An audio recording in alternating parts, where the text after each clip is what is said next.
You want to write more, but you have no idea where to find those ideas. And you feel like your life is just too boring. There's nothing really exciting or interesting to write about. Hi, everybody. I'm Ricky Heller from rickyheller.com. I'm going to show you how easy it is to find stories in your everyday life that you can then expand into personal narratives, narrative essays, into short stories, other fiction, even a book sometimes. And you can use this in your emails, in your daily writing, in your content for your business if you have one, or for a book. So every day, I'm going to offer you a prompt based on something that happened in my life. And believe me, my life is not all that extraordinary or exciting. So I'm going to show you how you can then spin that into a full-blown story, and I'm going to challenge you to use it. And this is with your own brain without AI at all. Okay, so yesterday I was talking to my therapist who I've been seeing for quite some time. And after I got off the phone, I thought, that there's a difference with therapy after you've known your therapist for a while, because initially you're just telling them all the stories, they're getting all the information. But I'm now at the point where she knows all the basics about my life. And so I'm dealing with different issues with her from the ones I was dealing with when I was younger, when we first started working together.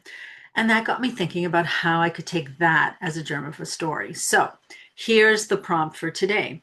What happens when someone is seeing a therapist and the relationship changes? Now, you can make that change anything you want. It can be like my cousin once said to me many years ago. She'd been seeing a therapist for 4 years, and the reason she decided to quit was, she said, this therapist is starting to feel like I'm talking to a friend. I don't get anything different from the therapist versus just talking to my friends. So she quit and she wanted to find someone else that she didn't feel quite so comfortable with.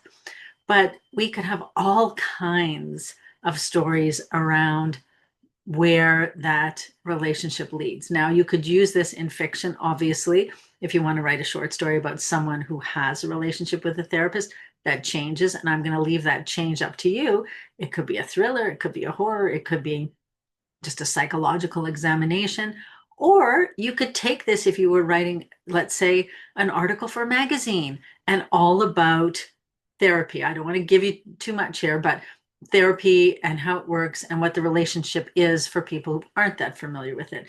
So that would be more of an informational kind of thing. But there are all different tangents we can go on when we think about therapy and the relationship between the therapist and the person who is receiving the therapy. You could take it from the therapist's point of view, you could take it from the client's point of view. So that's your challenge for today. And as I've said before, if you write this and you write something that's 1,000 words or less, it can be nonfiction, it can be fiction, I don't care, and you submit it to me by the end of the week, I'm going to choose one person at the end of the month, and I'm going to offer a free full edit for you. I work as a developmental editor. I help people craft their stories, craft their fiction, craft their nonfiction so that it is expressed in the best way possible. And I've been doing this now for close to 30 years. I've been doing variations of this kind of work. I have 4 books of my own published. All were bestsellers in their own right. And so if this is something that interests you, send it over to ricky@rickyheller.com. I'm going to put all the information in the chat below. I also wanted to invite you, if you want to have a place to do this writing, every Wednesday at 9 a.m. Eastern. I meet up with fellow writers and we all write together. And we just take a few seconds to say hi. Then we sit down, we focus in silence for about an hour, and then we check in at the beginning, check out at the end. And it's a great way to have accountability and just have that community. You would be amazed at how much the energy of other people writing around you helps you to focus in on your own writing. So if you've been wanting to write more, if you've been wanting to find ways to practice your writing and get into creating things that you can then send out for publication, here's your chance. And I will also choose at least one of these each week and write about it as well. And I'm going to post it on my Substack. I'll put the link below too, so that you can see what I do with it, and then we can compare. All right, everybody, have fun with this one, and I look forward to reading your submissions. Take care. See you next time.